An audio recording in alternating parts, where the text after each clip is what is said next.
Congratulations, you're alive. You survived the EMP. You didn't die in the gridlock or ditch your rig in a culvert. You made it to tomorrow. Parts 1 and 2 were about escaping. But escape is just the opening act. When the chaos settles and there are no parts stores, no mechanics, and no second chances, that perfect survival build with the LED light bars and the touchscreen dash turns into a very expensive birdhouse. That's when fantasy vehicles die and workhorses keep rolling. This is part 3, the machines nobody brags about because boring outlives exciting. Toyota, the Japanese school of humility. This isn't theory.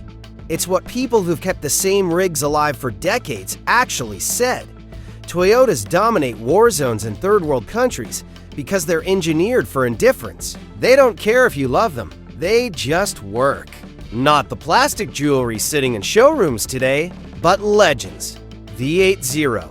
Series Land Cruiser Troop Carrier is expedition logic on wheels. 6-cylinder diesel, 5-speed manual, and a fuel range that lets you think in hundreds of miles, not dozens. Then there's the FJ55 Iron Pig. One commenter has had theirs for 20 years. It's heavy, unattractive, and slow, but it was built when engineers were told to make something that works everywhere, forever, with zero electronics. It's the truck you don't sell, you inherit it, or you bury it with you. But here's the part people actually live with. Not everyone restores an Iron Pig. Most survivors drive something closer to home. The 30-year-old 4Runner and the 2007 Tacoma. That 07 Tacoma is the golden ratio of trucks.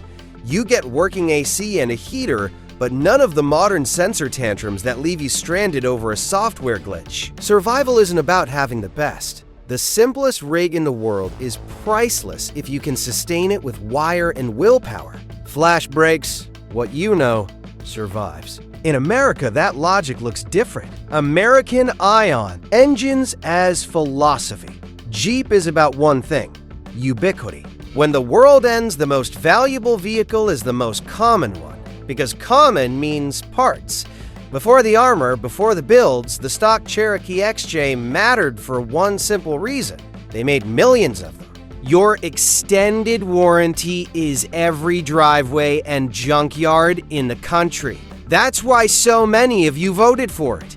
Jeep Cherokee XJ 994, heavily modified full roll cage, bulletproofed axles, welded diffs, relocated radiator, battery, and ECM, 3-inch lift, steel rims, 32-inch UTV tires. The XJ platform is the AK-47 of the automotive world. Light, simple, powered by an inline-6 that just keeps running.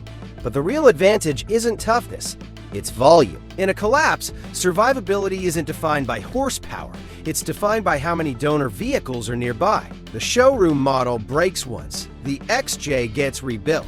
Across the Atlantic, the mindset shifts. The British paradox. Forget the modern software-heavy junk. We're talking about the 300 TDI, a mechanical diesel, no brains, just muscle. This is the choice for the man who treats patience as a strategy. It will leak oil, it will creak, but it will drag you through hell where the Japanese rigs are too afraid to scratch their rims. It's a legacy forged in the mud of the Serengeti. The Land Rover Defender 300 TDI is the legend, but the Discovery 1 is the secret. It's the same mechanical 300 TDI sole without the legend tax. It's more comfortable for the long haul and just as fixable with a set of basic wrenches. These things look complicated. British engineering has a reputation for being fragile, temperamental, and needing constant attention. And yeah, some of that's true, but the people who actually own them will tell you, learn the quirks, keep up with maintenance, and these trucks go anywhere. But sometimes, it's not about the badge at all. It's just the engine.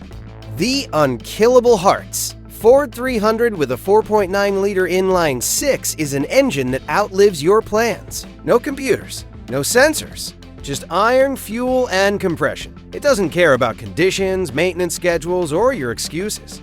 It starts on anger and gasoline.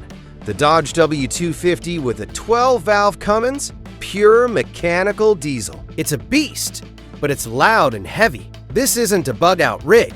This is your tractor, your truck, and your generator all in one. Know the difference, because the wrong vehicle in the wrong role gets you killed.